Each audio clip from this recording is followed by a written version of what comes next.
Chapter 3 of the Way of Peace, the Acquirement of Spiritual Power. The world is filled with men and women seeking pleasure, excitement, novelty, seeking ever to be moved to laughter or tears, not seeking strength, stability, and power, but courting weakness, and eagerly engaged in dispersing what power they have. Men and women of real power and influence are few, because few are prepared to make the sacrifice necessary to the acquirement of power, and fewer still are ready to patiently build up character. To be swayed by your fluctuating thoughts and impulses is to be weak and powerless. To rightly control and direct those forces is to be strong and powerful. Men of strong animal passions have much of the ferocity of the beast, but this is not power. The elements of power are there, but it is only when this ferocity is tamed and subdued by the higher intelligence that real power begins. And men can only grow in power by awakening themselves to higher and even higher states of intelligence and consciousness. The difference between a man of weakness and one of power lies not in the strength of the personal will, for the stubborn man is usually weak and foolish, but in that focus of consciousness which represents their states of knowledge. The pleasure-seekers, the lovers of excitement, the hunters after novelty, and the victims of impulse and hysterical emotion lack that knowledge of principles which gives balance, stability, and influence. A man commences to develop power when, checking his impulses and selfish inclinations, he falls back upon the higher and calmer consciousness within him and begins to steady himself upon a principle. The realization of unchanging principles in consciousness is at once the source and secret of the highest power. When, after much searching and suffering and sacrificing, the light of an eternal principle dawns upon the soul, a divine calm ensues, and joy unspeakable gladdens the heart.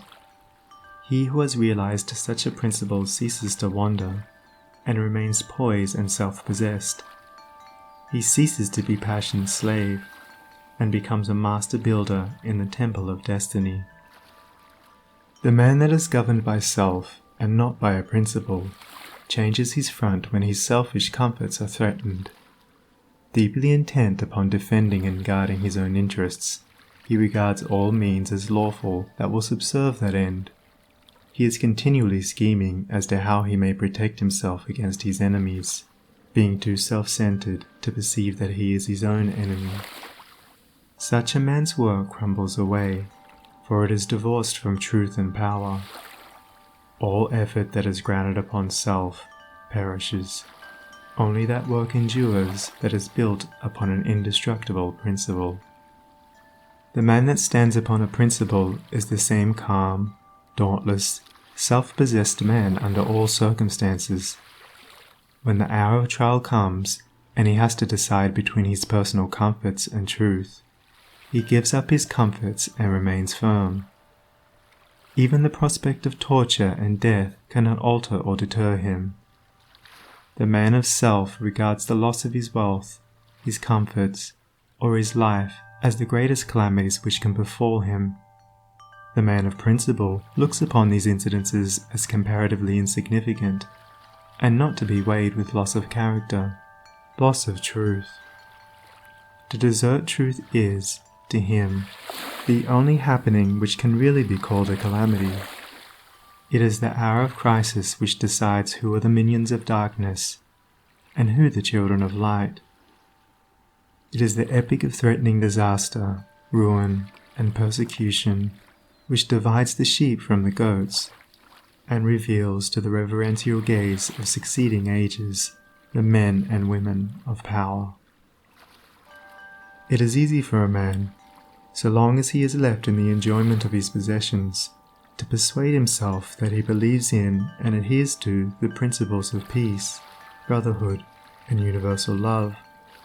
But if, when his enjoyments are threatened, or he imagines they are threatened, he begins to clamor loudly for war, he shows that he believes in and stands upon, not peace, brotherhood, and love, but strife, selfishness, and hatred.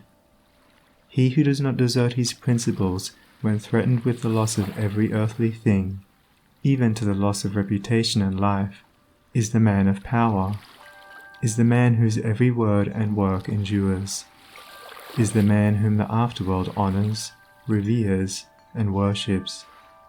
Rather than desert that principle of divine love on which he rested, and in which all his trust was placed, Jesus endured the utmost extremity of agony and deprivation, and today the world prostrates itself at his pierced feet in rapt adoration. There is no way to the acquirement of spiritual power except by that inward illumination and enlightenment which is the realization of spiritual principles, and those principles can only be realized by constant practice and application. Take the principle of divine love, and quietly and diligently meditate upon it with the object of arriving at a thorough understanding of it. Bring its searching light to bear upon all your habits, your actions, your speech and intercourse with others, your every secret thought and desire. As you persevere in this course, the divine love will become more and more perfectly revealed to you, and your own shortcomings will stand out in more and more vivid contrast, spurring you on to renewed endeavor. And having once caught a glimpse of the incomparable majesty of that imperishable principle, you will never again rest in your weaknesses, your selfishness, your imperfection, but will pursue that love until you have relinquished every discordant element and have brought yourself into perfect harmony with it. And that state of inward harmony is spiritual power. Take also other spiritual principles, such as purity and compassion, and apply them in the same way. And, so exacting is truth, you will be able to make no stay, no resting place, until the inmost garment of your soul is bereft of every stain, and your heart has become incapable of any hard, condemnatory, and pitiless impulse. Only in so far as you understand, realize, and rely upon these principles will you acquire spiritual power, and that power will be manifested in and through you in the form of increasing dispassion, patience, and equanimity. Dispassion argues superior self-control. Sublime patience is the very hallmark of divine knowledge, and to retain an unbroken calm amid all the duties and distractions of life marks off the man of power. It is easy in the world to live after the world's opinion. It is easy in solitude to live after our own. But the great man is he who in the midst of the crowd keeps with perfect sweetness the independence of solitude. Some mystics hold that perfection in dispassion is the source of that power by which miracles, so-called, are performed. And truly he who has gained such perfect control of all his interior forces that no shock, however great, can for one moment unbalance him, must be capable of guiding and directing those forces with a master hand. To grow in self-control, in patience, in equanimity, is to grow in strength and power, and you can only thus grow by focusing your consciousness upon a principle. As a child, after making many and vigorous attempts to walk unaided, at last succeeds, after numerous falls, in accomplishing this, so you must enter the way of power by first attempting to stand alone. Break away from the tyranny of custom, tradition, conventionality, and the opinions of others, until you succeed in walking lonely and erect among men. Rely upon your own judgment, be true to your own conscience, follow the light that is within you. All outward lights are so many will-o'-the-wisps. There will be those who tell you that you are foolish, that your judgment is faulty, that your conscience is all awry, and that the light within you is darkness. But heed them not. If what they say is true, the sooner you, as a searcher for wisdom, find it out the better, and you can only make the discovery by bringing your powers to the test. Therefore, pursue your course bravely. Your conscience is at least your own, and to follow it is to be a man. To follow the conscience of another is to be a slave. You will have many falls, will suffer many wounds, will endure many buffetings for a time, but press on in faith, believing that sure and certain victory lies ahead. Search for a rock, a principle, and having found it, cling to it. Get it under your feet and stand erect upon it, until at last, immovably fixed upon it, you succeed in defying the fury of the waves and storms of selfishness. For selfishness in any and every form is dissipation, weakness, death. Unselfishness in its spiritual aspect is conservation, power, life. As you grow in spiritual life and become established upon principles, you will become as beautiful and as unchangeable as those principles, and will taste of the sweetness of their immortal essence, and will realize the eternal and indestructible nature of the God within. No harmful shaft can reach the righteous man, standing erect amid the storms of hate, defying hurt and injury and ban, surrounded by the trembling slaves of fate.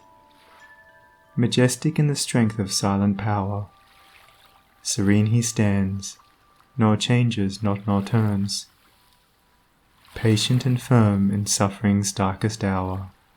Time bends to him, and death and doom he spurns. Wrath's lurid lightnings round him play, and hell's deep thunders roll about his head. Yet heeds he not, for him they cannot slay, who stands whence earth and time and space are fled. Sheltered by deathless love, what fear hath he? Armoured in changeless truth, what can he know of loss and gain? Knowing eternity, he moves not whilst the shadows come and go. Call him immortal, call him truth and light and splendour of prophetic majesty, who biddeth thus amid the powers of night, clothed with the glory of divinity. End of chapter 3. Recording by Sunny Abdullah.